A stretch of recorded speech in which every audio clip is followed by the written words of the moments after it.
Hey everyone!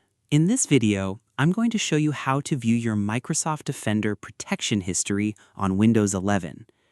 Protection history allows you to see recently detected threats, blocked files, completed security actions, and other important activity handled by Microsoft Defender. Let's jump right into it. First, open the Start menu and type Windows Security. From the search results, click on Windows Security to open the application.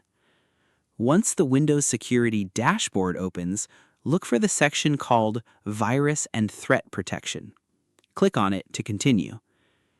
Inside this section, scroll down slightly until you find Protection History. Go ahead and click on Protection History. This area displays a list of recent security events detected by Microsoft Defender, including blocked threats, quarantined files, security recommendations, and completed protection actions. If you click on any item in the list, Windows will expand the details and show additional information, such as the file or threat name, where the threat was detected, what action Microsoft Defender took, and whether the threat was removed, blocked, or quarantined.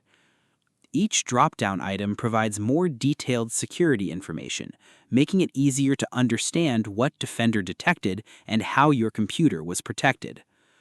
Reviewing your protection history regularly can help you monitor suspicious activity and confirm that Microsoft Defender is working correctly. And that's it.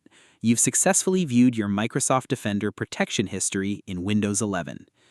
If this tutorial helped you, don't forget to leave a like, subscribe to the channel, and turn on notifications for more helpful Windows and tech tutorials.